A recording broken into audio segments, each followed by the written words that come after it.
우리 옆에 있는 분들에게 먼저 이렇게 인사하겠습니다. 잘 오셨습니다.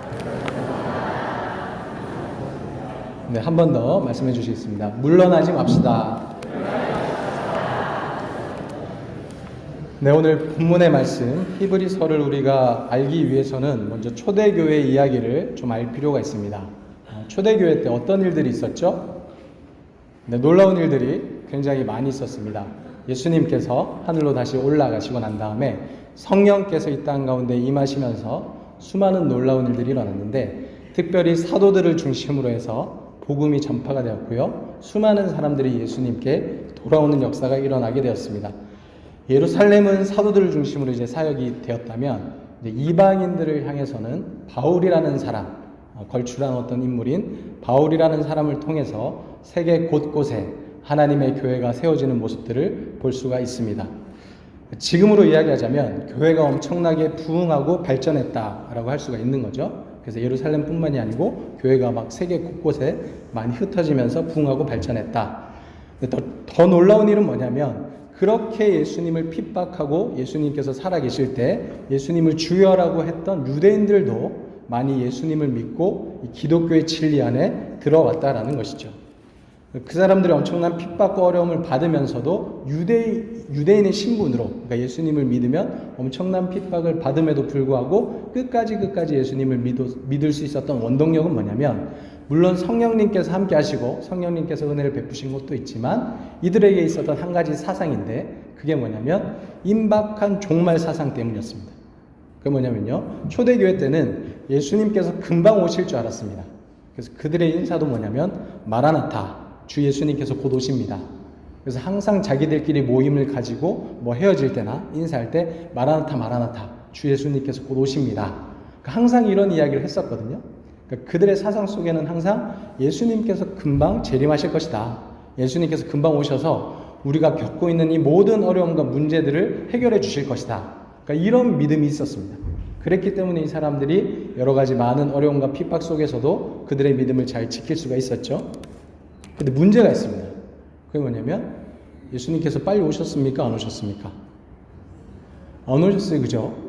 그 당시에도 사람들이 금방 올 거라고 생각을 했는데 지금 얼마나 지났죠? 한 2000년이 지금 지났어요. 물론 하나님께는 뭐 하루가 1000년 같고 그러니까 하나님 뭐 이틀 정도 지났다라고 생각하실 수도 있는데, 이 땅에서 기다리는 우리는 다르잖아요. 그러니까 어려움과 핍박이 있어서 빨리 좀 예수님이 오셨으면 좋겠는데, 예수님께서 오늘도 안 오시고 한 달 후에도 안 오시고 1년 후에도 안 오시고 10년 후에도 안 오시고 점점 시간이 지날수록 핍박은 더 거세지는데 예수님께서 오실 만한 그런 징조는 전혀 안 보이니까 사람들이 어떻게 되겠습니까? 점점 지치기 시작한 거예요. 점점 지치고, 뭐야 이거, 예수님께서 안 오시는 거 아니야? 아니면 우리가 속은 거 아니야? 그러니까 이런 생각을 사람들이 계속해서 가지게 된 거죠. 그래서 조금씩 이 그리스도 예수님, 그러니까 이 기독교를 버리고 다시금 원래 자기의 삶으로 돌아가는 사람들이 많이 있었습니다. 그 중에 특별히 유대인들 중에 예수님을 믿고 다시 돌아오는 사람들이 있는데, 그 사람들이 다시 예수님이 빨리 안 오니까 야, 우리 그냥 다시 유대교로 돌아가자 하는 사람들을 대상으로 쓴 편지가 바로 이 히브리서라는 편지입니다. 그래서 어떤 내용이 있을까요? 당연히 너희들은 유대교로 돌아가면 안 된다. 그곳에 가서 너희가 배교를 하면 안 된다. 그러니까 이런 내용이 이제 주된 내용이 되겠죠. 특별히 이제 유대인들 중에 예수님을 믿고 다시 돌아가려고 하는 사람들은, 그 사람들이 자기가 그동안 가지고 있었던 여러 가지 믿음의 유산들이 있습니다. 그러니까 유대교에서 추구했던 자기들의 원래 전통들이 있거든요. 뭐 예를 들면 천사 숭배에 대한 부분들, 아니면 모세에 대한 부분들, 여호수아에 대한 부분, 대제사장에 대한 부분, 그러니까 이런 자기들이 가지고 있는 어떤 전통, 원래 예수님을 믿기 전에 가졌던 그런 믿음들에 대해서 이제 그 사람들이 자꾸 이야기를 하니까 이 히브리서 기자는 너희가 그동안 쫓았던 것들, 예수님을 믿으면서 버렸던 것들이 결코 좋은 것이 아니다.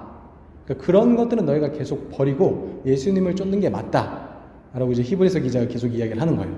그래서 히브리서 기자는 예수님과 유대계의 여러 유산들을 계속해서 비교 대조를 합니다. 비교 대조를 해가지고 너희들이 따르고 있는 그것보다 예수님이 훨씬 더 우월하신 분이다 라고 이야기를 하는 거예요. 예를 들면 이제 유대인들은 천사를 좋아하니까, 천사들이 이렇게 막 열심히 사역을 하는 걸 좋아하니까 막 천사에 대해서 이야기를 합니다. 그러니까 이제 히브리서 기자가 뭐라고 이야기하냐면, 천사는 그냥 섬기는 영이다. 섬기는 영. 선택받은 자들, 예수님을 믿는 자들을 그냥 섬기는 영이고 예수님은 하나님의 아들이다. 자, 그러니까 예수님이랑 천사들이랑 누가 더 높겠느냐? 당연히 예수님이 높은 거 아니냐? 이렇게 이제 이야기를 하죠. 그리고 유대인들은 모세를 굉장히 신성시합니다. 하나님과 대면했고 하나님으로부터 말씀을 받았고 엄청나게 훌륭한 인물이 모세라는 인물이죠. 그러니까 유대교에 가면 이제 모세를 굉장히 좋아하니까 이 모세랑 예수님을 비교를 하면서 모세는 그냥 그 집을 맡은 종이다, 종. 하나님의 집을 맡은 그냥 종의 역할을 한 사람이고 예수님은 하나님의 집의 아들이다. 그러니까 모세보다 너희가 추구하는 그런 많은 믿음의 유산들보다 예수님이 훨씬 더 위대하신 분이다라고 이야기를 하는 거죠. 그 다음 또 이 이스라엘 백성들은 여호수아를 굉장히 존경합니다. 그 이유가 왜냐면 이제 모세가 죽은 다음에 여호수아가 약속의 땅 가나안으로 이스라엘 백성들이 이끌고 갔잖아요. 그래서 여호수아를 굉장히 존경하니까 또 이제 여호수아와 예수님을 비교하면서 여호수아는 너에게 참된 안식을 주지 못했다. 그러니까 아직까지 우리가 진짜 약속의 땅에 들어갈 때까지 우리가 참된 안식을 누릴 때까지 아직까지 우리는 참된 안식을 누리지 못하고 있다. 우린 예수님을 통해서만 참된 안식을 누릴 수 있다. 이렇게 또 이제 이야기를 하는 거예요. 그래서 여호수아보다 예수님이 훨씬 더 뛰어나신 분이다라고 이야기를 하고 있고요. 그다음 유대인들이 가지고 있는 대제사장이 있습니다. 아론의 자손. 그래서 이분들은 저기 성전에 들어가서 제물을 드리고 우리를 대신해서 하나님 앞에 죄를 아뢰고 우리의 죄를 대속하는 역할을 담당하는 분이다. 굉장히 위대하고 훌륭한 분이시다 라고 이제 이야기를 하죠. 히브리서 기자는 이 또 대제사장과 예수님을 비교합니다. 그러면서 어떤 인간들의 한계성에 대해서 이야기를 하죠. 자, 너희들이 좋아하는 그 대제사장을 보면 그 사람들도 연약하기 때문에 하나님 앞에 들어가기 전에 제사를 드리고 들어간다. 그리고 그 사람들이 불완전하기 때문에 죽지 않느냐. 다음 사람이 또 대제사장이 되고 또 대제사장이 되고 그러니까 너희들이 믿고 따르고 좋아하는 그 대제사장들은 전부 다 한계가 있는 인물들이다. 근데 우리의 대제사장 예수 그리스도께서는 그냥 단번에 자기의 몸을 제물로 드리시고 또 그 대제사장 직분이 나뉘어지지 않는다. 왜냐하면 영원토록 살아계시니까. 그래서 우리가 믿고 있는 대제사장 예수 그리스도가 훨씬 더 뛰어나신 분이다 라고 이야기를 하면서 계속 비교를 해요. 계속 비교를 하면서 유대인들이 원래 쫓았던 원래 유대인들이 자기들이 좋아하고 있었던 그 모든 것들에 대해서 반박을 하면서 그런 거를 쫓지 말아라. 그런 게 중요한 게 아니다. 오직 예수님이 그런 것들보다 훨씬 더 뛰어나고 위대하신 분이다. 그러니까 너희들은 결코 물러서지 말고 배교하지 말고 끝까지 믿음을 잘 지켜야 된다. 이렇게 이제 히브리서 기자가 말씀을 통해서 이야기를 하고 있습니다. 그래서 오늘 본문의 말씀을 다시 보시면요. 이렇게 이야기하고 있어요. 계속해서 유대교로 돌아가려고 하는 그 사람들에게 히브리서 기자가 강하게 이렇게 이야기를 하고 있습니다. 전날에 너희가 빛을 받은 후에 고난의 큰 싸움을 견뎌낸 것을 생각하라. 너희가 예수님을 만나고 고난이 있었지만 그 싸움 가운데서 너희가 승리하지 않았느냐. 혹은 비방과 환난으로서 사람에게 구경거리가 되고 혹은 이런 형편에 있는 자들과 사귀는 자가 되었으니 너희가 갇힌 자를 동정하고 너희 소유를 빼앗기는 것도 기쁘게 당한 것은 더 낫고 영구한 소유가 있는 줄을 알미라. 너에게 예수 그리스도로 인한 천국 소망이 있었기 때문에 비방을 당해도 환난을 당해도 또 때로는 갇히기도 하고 소유를 빼앗기기 해도 그러나 너희가 그런 것들을 기쁘게 감당하지 않았느냐. 예전에는 그러지 않았느냐. 그러니까 지금도 계속해서 너희가 그렇게 지켜야 된다. 35절 그러므로 너희 담대함을 버리지 말라. 이것이 큰 상을 얻게 하느니라. 너희에게 인내가 필요함은 너희가 하나님의 뜻을 행한 후에 약속하신 것을 받기 위함이라. 너희가 담대함을 버리지 말고 끝까지 인내하면서 예수님께서 오실 날을 기다려야 된다. 이렇게 히브리서 기자가 강력하게 이야기를 하고 있습니다. 그러면서 37절 잠시 잠깐 후면 오시리가 오시리니 지체하지 아니하시리라. 나의 의인은 믿음으로 말미암아 살리라. 또한 뒤로 물러가면 내 마음이 그를 기뻐하지 아니하리라 하셨느니라. 우리는 뒤로 물러가 멸망할 자가 아니요 오직 영원히 구원함에 이르는 믿음을 가진 자니라. 아멘. 그러니까 지금 예수님께서 빨리 안 오신다고 해서 너에게 핍박과 어려움이 있다고 해서 너희는 물러가면 안 된다. 왜냐하면 예수님께서 잠시 잠깐 오면 오실 거다. 그리고 우리가 뒤로 물러가면 하나님께서 우리를 기뻐하시지 않을 거다. 그러니까 우리가 열심히 또다시 믿음의 경주를 하자. 우리가 믿음을 버리지 말자. 이렇게 끊임없이 우리에게 이야기를 하는 거죠. 자, 이 말씀을 보면서 저는 우리 현재 한국 교회 상황이 떠올랐습니다. 왜냐하면 우리 한국 교회가 옛날에 이제 일제 치하 시대가 끝나고 6.25가 끝난 이후에 정말 우리 한국이 완전 폐허와 같은 그런 상황이었잖아요. 근데 하나님께서 우리에게 은혜를 베풀어 주시고 엄청나게 많은 복을 누리게 해주셨습니다. 그래서 나라도 많이 발전이 되었고요. 특별히 기독교가 우리나라로 들어오면서 또 수없이 많은 부흥을 이루었습니다. 그래서 그 열매로 우리가 있는 거죠. 정말 짧은 시간 안에 정말 세계 선교 역사에서 유례가 없을 만큼 우리 한국교회는 굉장히 특이한 교회입니다. 왜냐하면 이렇게 짧은 기간 동안 이렇게 부흥하고 발전하고 성장한 나라가 별로 없거든요. 근데 그렇게 우리가 한국교회가 막 발전을 했어요. 근데 그때 한국교회에 나왔던 우리 믿음의 선조들, 그런 분들이 어떤 분이었냐면 원래 처음에는 미신에 사로잡힌 사람들이었습니다. 미신에 사로잡히고 음란한 것에 중독이 되고 알코올에 중독이 되고 도박에 중독이 되고 또 어떤 사람들은 깡패였어요. 자기의 힘으로 다른 사람들 막 다스리려고 하고 그리고 교만한 사람들, 뭐 양반들, 그러니까 수없이 많은 사람들. 그러니까 어떻게 보면 정말로 소망 없어 보이는, 정말 예수님과 너무 멀어져 보이는 그런 사람들이 굉장히 많았습니다. 근데 놀라운 건 뭐냐면 기독교의 진리가 들어가고 교회가 세워지고 사람들이 하나님의 말씀을 듣자 이런 것들을 멀리하기 시작한 거예요. 그러니까 옛날에, 지금도 마찬가지지만 옛날에도 음란한 인들이 굉장히 많았죠. 바람 피고 뭐 아내를 막 두세 명씩 데리고 살고 이런 것들이 굉장히 많았죠. 그리고 옛날에는 정말로 이 알코올에 중독된 사람들이 훨씬 더 많았습니다. 그런 사람들이 예수님을 믿고 자기의 과거의 모습들을 다 벗어버리고 새 사람이 된 거예요. 그러니까 사람들이 놀라는 거죠. 아니, 저 사람이 어떻게 저렇게 변화가 될 수 있을까? 그리고 힘께나 쓴다고 했던 깡패들도 굉장히 많았습니다. 이제 뒤에 목사님이 되신 분들 중에 옛날에는 말이죠. 힘께나 쓰고 막 깡패 일을 하고 막 다른 사람들을 괴롭히고, 그러니까 이런 사람들이 나중에 이제 은혜를 받고 예수님을 믿게 되고 목사님이 된 경우가 굉장히 많잖아요. 그런 이야기들이 우리 한국교회 역사에 많이 있습니다. 또 옛날에 뭐 도박 이런 것도 굉장히 많았고요. 근데 놀라운 것은 기독교의 진리가 들어가고 예수님을 믿게 되니까 어떻게 됐다고요? 그러니까 이 사람들이 이 자기의 과거의 모습들을 다 끊어버리고 교회에 와서 진리 가운데 새로운 사람이 된 거예요. 그래서 신앙생활을 하기 시작했습니다. 교만한 마음을 벗어버리고 자기가 먼저 섬기려고 하고 음란하고 안 좋은 것들을 다 끊어버리고 가정에 충실하려고 하고 가정을 사랑하려고 하고 아이들을 잘 돌보려고 하고 그렇게 하나님께서 놀라운 은혜를 주셔서 한국교회가 성장을 하게 되었습니다. 수많은 사람들이 예수님을 믿게 되었고요. 엄청난 부흥 발전을 하게 되었습니다. 근데 또 문제가 생겼어요. 뭘까요? 그래서 한국교회가 막 엄청나게 부흥하고 발전할 때, 야, 한국은 동방의 예루살렘이다. 정말 이제 위대한 민족이다. 그래서 막 이렇게 막 부발전할 때, 우리는 막 예수님께서 금방 오실 줄 알았습니다. 네, 제가 더 어릴 때만 해도, 뭐 청년이나 아니면 그 전까지만 해도, 그때 한참 막 부흥회 이런 것들도 굉장히 많았거든요. 그 이전 우리 어르신 세대들은 더 그렇죠. 뭐 부흥회나 이런 거 하면은 사람들이 뭐 교회 가득 모이고 뭐 장난 아니었잖아요. 그죠? 기도하고 막 며칠씩 막 철야하고 뭐 난리가 났습니다. 그러니까 엄청나게 막 사람들이 많이 모이고 막 진리의 말씀 듣고 막 이러다 보니까 이러다 진짜 예수님 오시겠다. 뭐 이런 생각이 들잖아요. 그죠? 그래서 저도 이제 뭐 중고등학교 이럴 때 그때 막 경배와 찬양 이런 게 굉장히 이제 많이 이제 전국을 돌아다니면서 막 집회를 했거든요. 그 당시에 뭐 하스데반 선교사님 이런 분들이 오셔가지고 하나님의 사랑이 막 우리가 순교자의 십자가의 길을 겁시다 이러면 막 전부 다 아멘하고 막 은혜 받은 사람들 전부 다 신학교 간다 그러고 그죠?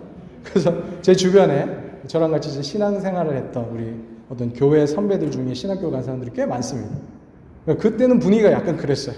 은혜 받으면 신학교 가서 목사가 되려고 하고 막 선교사가 되려고 하고 막 그러니까 막 예수님께서 금방 오시겠다.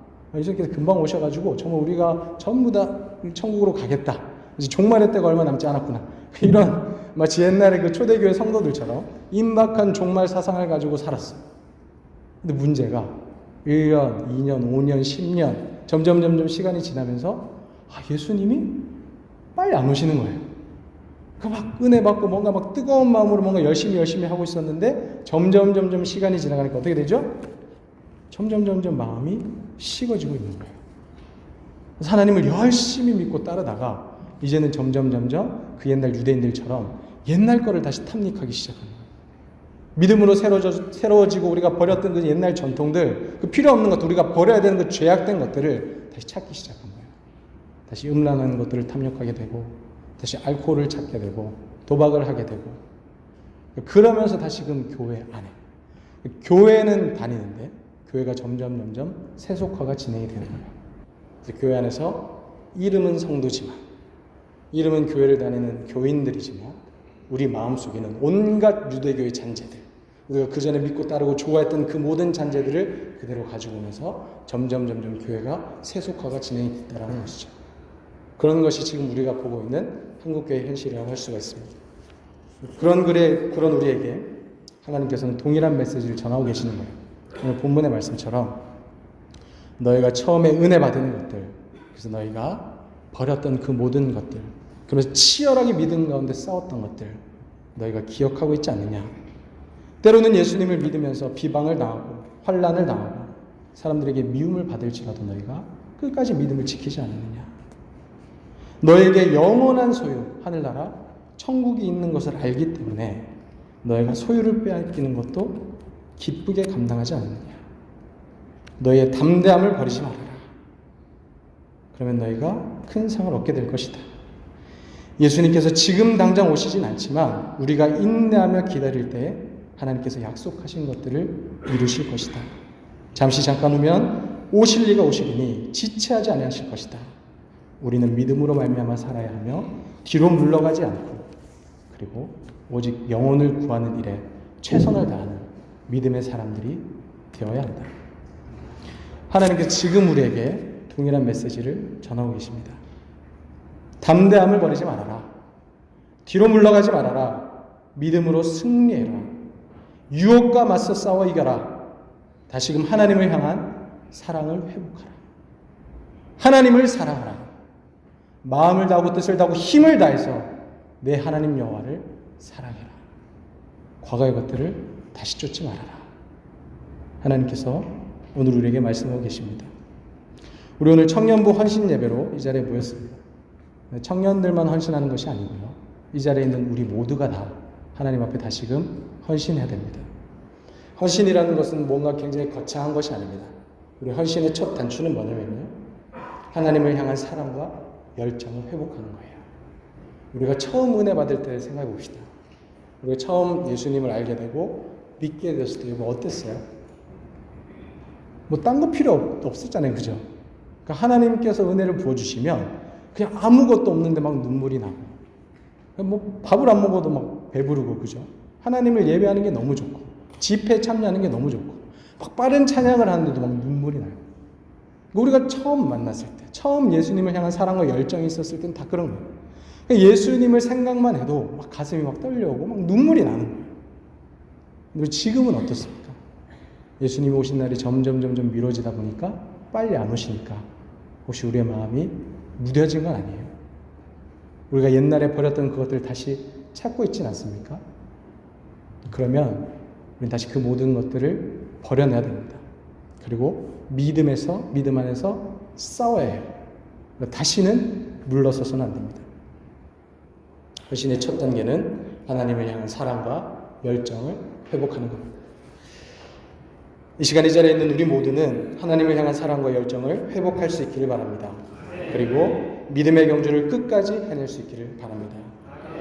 하나님의 꿈이 나의 비전이 되고 예수님의 성품이 나의 인격이 되고 성령님의 권능이 나의 능력이 되어서 주님이 다시 오시는 그날까지 믿음으로 매일매일의 삶 가운데 승리할 수 있는 거룩한 주님의 백성들 다 될 수 있기를 주님의 이름으로 축원합니다. 기도하겠습니다.